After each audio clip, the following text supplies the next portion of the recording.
नमस्कार। आप देख रहे हैं टारगेट विथ हिमांशु। प्राथमिक विद्यालयों में पढ़ा रहे बीएड शिक्षकों के लिए भाषा के शिक्षण शास्त्र का अध्ययन करना जरूरी है। वैसे हम डिजिटल बोर्ड पर आपको पढ़ाने का प्रयास करते हैं, लेकिन आज बिजली का इश्यू हो गया जिसकी वजह से कंटेंट पूरा हो नहीं सका। इस वजह से हम ऐसे ही आपको जानकारी दे रहे हैं और इसका पीडीएफ हम आपको और स्ट्रक्चर्ड वे में बेहतर रूप से ग्रुप में अवेलेबल करा देंगे। आज के इस वीडियो में हम भाषा को समझने का प्रयास करेंगे। आप सभी जानते हैं प्राथमिक विद्यालयों में जब बच्चे पढ़ने आते हैं तो परंपरागत रूप से हिंदी, संस्कृत, अंग्रेजी जैसी भाषाओं को भी सीखते हैं। इसलिए शिक्षकों के लिए यह अनिवार्य है कि उन्हें भाषा के शिक्षण शास्त्र की पर्याप्त जानकारी हो। इसके पहले भी ब्रिज कोर्स में यह अनिवार्य एक यूनिट के रूप में रहा है। आज हम इसी पर चर्चा करने वाले हैं। भाषा का अर्थ केवल बोलना या संवाद करना नहीं है। देखिएगा, हम सबसे पहले भाषा पर ही चर्चा करते हैं। अर्थ क्या है, इसकी परिकल्पना पहले देखते हैं।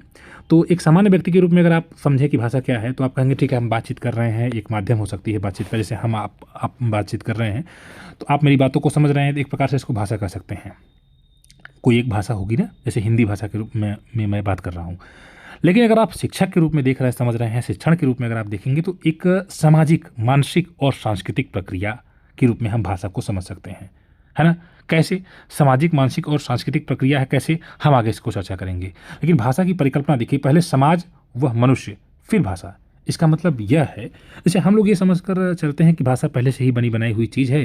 जैसे बच्चा विद्यालय में आता है, पढ़ता है तो हम उसको परंपरागत रूप से पढ़ाते हैं। जैसे बच्चा एक में पढ़ रहा है तो क ख ग घ हमने उसको सिखाया, मात्रा सिखाया, फिर धीरे बच्चा बातचीत करना सीख लेता है। लेकिन अगर देखा जाए तो भाषा वास्तव में ऐसा नहीं है कि पहले से ही बनी हुई चीज़ है। सिर्फ वास्तव में जो मनुष्य है और जैसे जैसे वह आगे बढ़ रहा है, उसका विकास और उसका अस्तित्व जिस प्रकार से आगे बढ़ता है, उसी तरह भाषा भी विकसित रूप लेती है। ठीक है, तो इसको ये कहना कि पहले से ही सिर्फ बनी बनाई हुई चीज़ें सही नहीं है, पूर्ण नहीं है।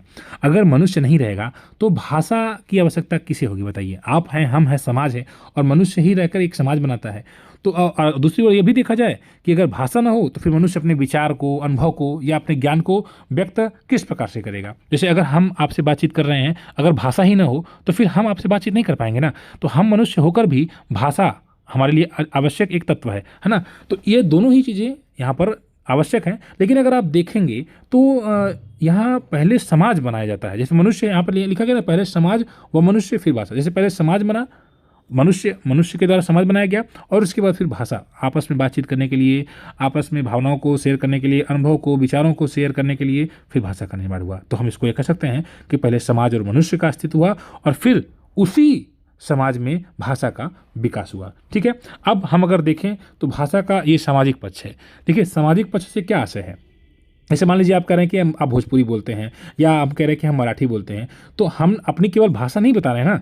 अब कोई कह रहा है, कोई मराठी बोल रहा है तो वो अपनी सांस्कृतिक पहचान भी बता रहा है, अपने जुड़ाव को बता रहा है ना। जैसे अगर महाराष्ट्र में आप जाते हैं या कोई जाता है और उसको यह कहकर पीट दिया जाता है कि तुम मराठी नहीं बोलते, तो ये अपनी संस्कृति को दिखा रहे हैं कि भाई महाराष्ट्र में रहना है तो मराठी बोलना है।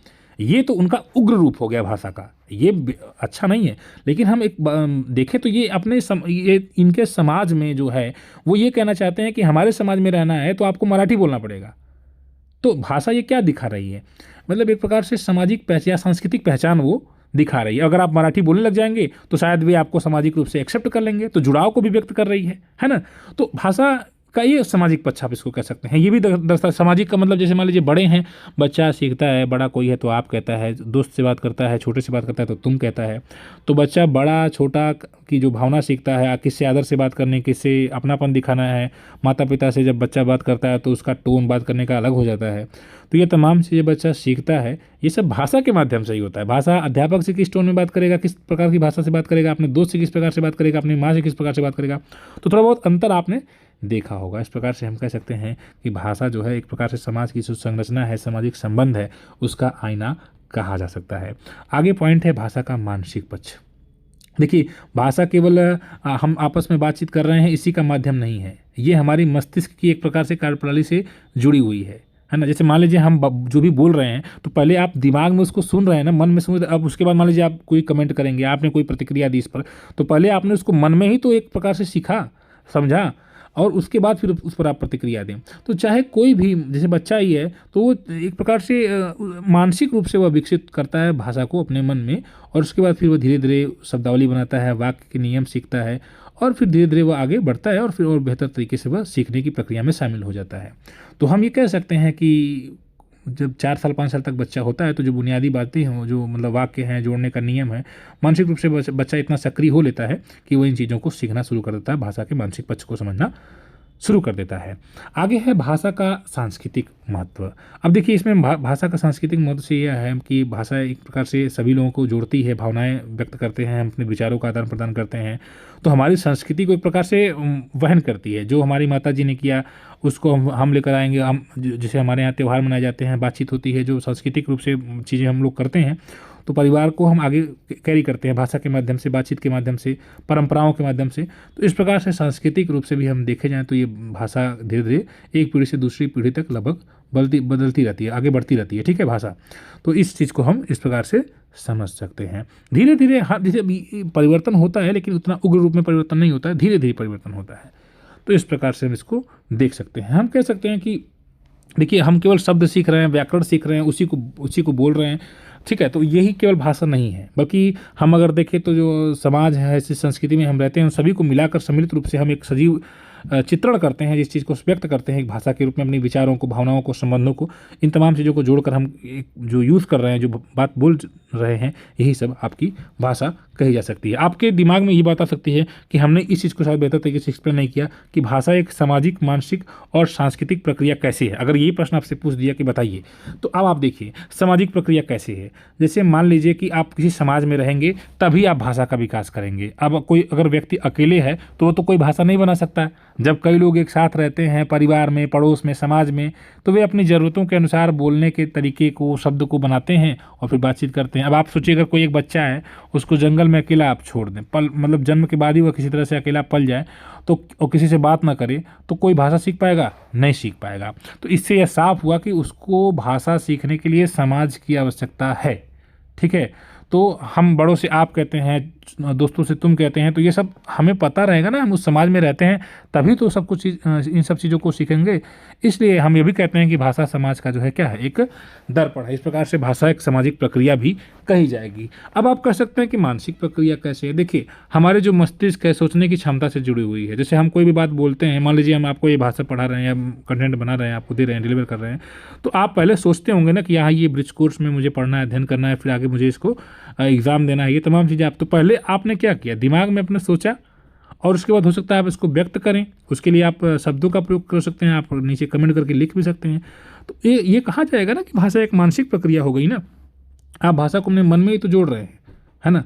तो विचार बना रहे हैं, उसके बाद विचार को हम शब्दों के रूप में बाहर लिख सकते हैं, ठीक है। और हम जब भी कुछ लिखते हैं, बोलते हैं, तो उसके पहले सोचते हैं, और यही सोचने की प्रक्रिया कही जा सकती है कि मानसिक प्रक्रिया है, ठीक है। अब जैसे मान लीजिए बच्चा है, उसको माँ बोल रहा है, पानी बोलना है, कुछ सिखाता नहीं है, वो बार बार खुद मतलब मानसिक रूप से उसे समझ लेता है, धीरे धीरे बोलकर अपने से दिमाग में, मतलब एक प्रकार से स्वाभाविक क्षमता धीरे धीरे उसकी बच्चे की आ जाती है। इसलिए हम कह सकते हैं कि जो भाषा है केवल एक प्रकार से बोलने की कला नहीं है, बल्कि मस्तिष्क को सोचने की और जो अर्थ है उसको मतलब प्राप्त करने की, ग्रहण करने की एक प्रक्रिया कही जा सकती है। सांस्कृतिक प्रक्रिया कैसे है? देखिए हर समाज की संस्कृति का मुख्य भाग भाषा ही होती है ना।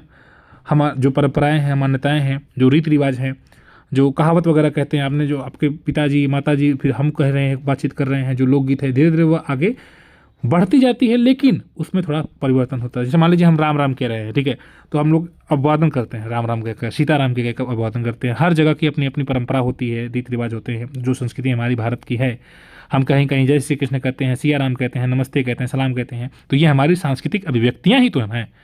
इस प्रकार से हम कह सकते हैं कि भाषा एक प्रकार से संस्कृति की भी आत्मा है, ठीक है। तो ये हम इस चीज़ को समझ पा रहे हैं। आगे है मनुष्य और बहुभाषिकता। इसको अगर आप देख पा रहे हैं तो इसमें ये समझिए कि कोई भी बच्चा है, मान लीजिए, तो कई भाषाओं को सीखता है। जैसे महाराष्ट्र में है तो मराठी भी सीखेगा, हिंदी भी सीखेगा, अंग्रेजी भी सीख रहा है, संस्कृत भी सीख रहा है। बोलचाल में आपस में और भी कुछ भाषा वे सीख लेते हैं, बातचीत बच्चे करते हैं। तो हम आसपास से कई भाषाओं को सीख सकते हैं। घर, गली, मोहल्लों में हम जो बोलचाल की भाषा रहती है उसमें उस प्रकार से हम बोलते हैं। विद्यालय में आकर विद्यालय की भाषा को हम ग्रहण करते हैं। तो हर इंसान में कई प्रकार की भाषाओं को सीखने की प्राकृतिक क्षमता होती है। हम कह सकते हैं कि बहुभाषिकता ये हमारे जो मनुष्य हैं उनकी एक प्राकृतिक क्षमता है। अभी आपने देखा, हमने बताया आपको कि महाराष्ट्र में या उत्तर प्रदेश में आप हैं तो बिहार में हैं तो हिंदी, अंग्रेजी और संस्कृत जैसी भाषाओं पर आपकी पकड़ अच्छी रहती है। भाषा की संरचना हम देख लेते हैं। देखिए इसकी भी एक अपनी संरचना होती है। हम कुछ भी शब्द जोड़ के कुछ भी नहीं बना सकते। जैसे हमने क न म जोड़ दिया कलम, तो क्या कलम कोई शब्द बना? नहीं बना। तो हम मनचाही ध्वनियों को जोड़कर कोई शब्द नहीं बना सकते, न ही हम शब्दों को किसी क्रम में रखकर कोई वाक्य बना सकते हैं। इसके लिए भी एक ट्रेडिशनल रूल होते हैं, व्यवस्था होती है। जैसे कि ध्वनि है, शब्द है, वाक्य है और समाज। हम जैसे ध्वनियों हैं, अक्षरों को जोड़कर हम शब्द बनाते हैं, शब्दों को जोड़कर वाक्य बनाते हैं, तो उसका एक नियम होता है, स्ट्रक्चर होता है। जैसे अंग्रेजी में भी है, सब्जेक्ट है, वर्ब है, ऑब्जेक्ट है, उसी प्रकार से हिंदी में भी होता है। तो भाषा की एक संरचना होती है, स्ट्रक्चर होता है। आगे है, आगे अभी देखिए, ये तो आज की पहली वीडियो है, हम इस पर आगे डिटेल में जैसे जैसे अभी देखिए पूरा का पूरा एक यूनिट आपका है, तो हमें इसे बेहतर तरीके से पढ़ेंगे और यहाँ से लगभग 25 नंबर की जो है संभावना है कि अब की बार परीक्षा में यहाँ से प्रश्न आएंगे। तो भाषा आगे है, भाषा का बदलना, परिवर्तनशील ना। देखिए आप समझे तो भाषा समय के साथ साथ बदलती रहती है। हमने पहले भी चर्चा की है, धीरे धीरे बदलाव होता है, हमें पता नहीं चलता है। हमको लगता है कि हम वही भाषा बोल रहे हैं जो हमारे माता पिता बोलते हैं, या लेकिन अगर आप देखेंगे तो हमारे दादा या परदादा जिस प्रकार की भाषा बोलते रहे होंगे, क्या सोचिए कि आप स्वयं भी वह भाषा बोलते हैं? शायद नहीं बोलते होंगे। तो हम भाषा का जो रूप है काफ़ी हद तक इतने समय में बदल चुका है। तो हम ये कह सकते हैं कि धीरे धीरे समय के साथ साथ भाषा परिवर्तनशील होती है। न सिर्फ बोलने या लिखने का माध्यम नहीं, बल्कि आदमी की जो सोच है, पहचान है, समाज है, और जिस जैसे जैसे परिवर्तन होता है, संस्कृति एक प्रकार से उसका एक जीवंत हिस्सा है ना। हम जिस समाज में रहते हैं उसी प्रकार की भाषा को ग्रहण करते हैं, सीखते हैं। तो ये आप कह सकते हैं कि भाषा परिवर्तनशील है। और आगे है भाषा और व्याकरण। तो अक्सर लोग कहते हैं कि मुझे हिंदी आती है, मैं अंग्रेजी बोल सकता हूँ, लेकिन हर व्यक्ति अपनी भाषा को थोड़ा अलग अलग अंदाज में बोलता है। जैसे अगर आप अंग्रेजी बोल रहे हैं, अमेरिका में रहने वाला भी कोई अंग्रेजी बोल रहा है, ब्रिटेन में रहने वाला भी अंग्रेजी बोल रहा है। अंग्रेजी तो वे बोल रहे हैं, लेकिन उनके बोलने का टोन, बोलने का प्रोनाउंसिएशन थोड़ा सा अलग हो जाता है ना।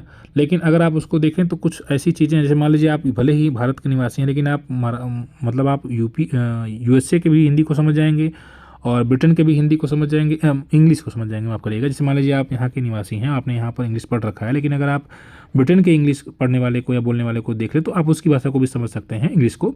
और अगर ये अमेरिका में या कहीं और किसी देश में भी अंग्रेजी बोले उसको समझ लेंगे। क्यों? क्योंकि वे एक स्ट्रक्चर्ड वे में रहते हैं, एक नियमित रूल जो होता है उसको फॉलो करते हैं। तो वही तो व्याकरण है ना, जो एक बेसिक रूल। जैसे मान लीजिए आप बेसिकली टेंस पढ़ रहे हैं, पढ़ा रहे हैं, तो अब आप देख रहे हैं कि सब्जेक्ट है, फिर वर्ब है प्लस ऑब्जेक्ट है। अब वर्ब में यस या यस कब लगा रहे हैं, कब नहीं लगा रहे हैं, तो जो रूल यहाँ पढ़ रहे हैं वही रूल वहाँ पर भी पढ़ा जाएगा, अंग्रेजी मतलब ब्रिटेन में भी पढ़ा जाएगा, वही रूल अमेरिका में भी पढ़ा जाएगा। तो आप समाज के अनुसार क्या कर सकते हैं, आपके बोलने का टोन अलग हो सकता है, लेकिन जो बेसिक रूल होते हैं इंग्लिश के या भाषा के वे नहीं बदलते हैं। ठीक है, जैसे हिंदी आप बोल रहे हैं तो मैं खाता हूँ यही कहेंगे। अगर आप ये कहेंगे कि मैं खाता है, तो ये व्याकरणिक रूप से सही नहीं है। तो ये कहने का मतलब ये हुआ कि जो हमारी भाषा होती है वो व्याकरण के निश्चित नियमों से चलती है और वो हर जगह समान ही होते हैं, है ना। बस कहने में, बोलने में थोड़ा अंतर हो जाता है, टोन में हमारे अंतर हो जाता है, लेकिन नियम जो है वही रहते हैं। यही कारण है कि हम सभी मतलब कहीं पर भी कोई बोले उसको हम सीख लेते हैं। जैसे हिंदी बोलते हैं आप, तो हिंदी बोलने का, आप उत्तर प्रदेश में रह रहे हैं, आप महाराष्ट्र में रहते हैं, या फिर आप पंजाब में चले जाएँ, तो पंजाब की मान लीजिए वहाँ की तो भाषा ही अलग है। लेकिन अगर मान लीजिए कि पंजाबी कोई अगर हिंदी बोलेगा, तो पंजाबी अगर कोई हिंदी बोलेगा तो उसके हिंदी बोलने का तरीका, और अगर आप बिहार में रहने वाला हिंदी बोल रहे हैं तो आपके दोनों के बोलने का तरीका अलग है, लेकिन बात वही बोलेंगे, व्याकरणिक रूप से वही बात बोलेंगे, तो निश्चित रूप से आप समझ जाएंगे उसके हिंदी की भाषा को कि हाँ वो हिंदी बोल रहा है। ठीक है, तो इस प्रकार से आप इसको समझ सकते हैं। आगे है ध्वनि संरचना। देखिए हर भाषा की अपनी ध्वनियाँ होती हैं, यानी बोलते समय जो आवाज़ निकाल रहे हैं वो भाषा की एक प्रकार से इकाई है। जैसे यहाँ पर अंग्रेजी में देखिए 20 स्वर हैं और 24 व्यंजन है, कुल मिलाकर 44। यहाँ हिंदी में 10 स्वर हैं और 23 व्यंजन है, कुल मिलाकर 33। देखिए अब यहाँ पर हम ध्वनियों की बात कर रहे हैं, है ना। जैसे अब आप ये मत कहिएगा कि स्वर तो 5 ए आई ओ यू होते हैं, तो वो स्वर हैं, लेकिन जब आप उनको बोल रहे हैं ना, जैसे यहाँ पर देखिए, यहाँ पर FILL फिल और यहाँ पर FEEL फील। तो अब यहाँ पर देखिए, अब आप एक जगह छोटी बोल रहे हैं, एक जगह बड़ी बोल रहे हैं, तो ये आई है, एक जगह डबल ई है। तो अब ये तो बोलने में अंतर आ गया, तो बोलने में अंतर आ गया तो अर्थ भी बदल जाएगा। तो ये ध्वनि है ना, आप एक बार फिल बोल रहे हैं, एक बार फील बोल रहे हैं, उसी प्रकार से यहाँ पर मिल बोल रहे हैं, माइल बोल रहे हैं। तो यहाँ पर लेटर वही है, देखिए आई ऊपर भी है, यहाँ नीचे भी है, MILL, यहाँ MILE, लेकिन हमारे जो बोलने की है जो ध्वनि है उसमें परिवर्तन हो रहा है। तो ध्वनि परिवर्तन से हमारा अर्थ जो है वह भी परिवर्तित हो जाता है। ठीक है, तो हर भाषा की इसी प्रकार से हिंदी में भी होता है। जैसे कल है और पल है, आप बोल रहे हैं कल, तो कल में आने वाला कल, ये जाने वाला बीत चुका कल, और पल में आप बोल सकते हैं, पल मतलब समय से है कि हाँ एक पल। तो इस प्रकार से हम ये देख रहे हैं कि हम जो भाषा की ध्वनियाँ हैं वो उनका अपना अलग अलग अर्थ होता है। थोड़ी सी ध्वनि बदल जाएगी तो अर्थ भी बदल जाएगा। तो हमको सही अगर उसका प्रयोग करेंगे तभी भाषा को बेहतर रूप से समझ पाएंगे और बोल पाएंगे। ठीक है, तो फिलहाल हम इस वीडियो में इतना ही रखते हैं। यह कई पार्ट में चलेगा। ठीक है, तो आप अगर ब्रिज कोर्स की तैयारी कर रहे हैं तो इस संपूर्ण पार्ट को कवर करें, और इसका डिटेल में हम आपको स्टडी मटेरियल PDF के रूप में व्हाट्सएप ग्रुप में अवेलेबल करा देते हैं। व्हाट्सएप ग्रुप से जुड़ने के लिए स्क्रीन पर जो नंबर दिया गया आप उस पर हाय बोलकर व्हाट्सएप ग्रुप में फिर आगे प्रक्रिया है उसमें जुड़ सकते हैं। बाकी ब्रिज कोर्स से संबंधित अध्ययन सामग्री के लिए इस चैनल को आप सब्सक्राइब कर सकते हैं, ज्वाइन कर सकते हैं बेहतर कंटेंट के लिए। धन्यवाद।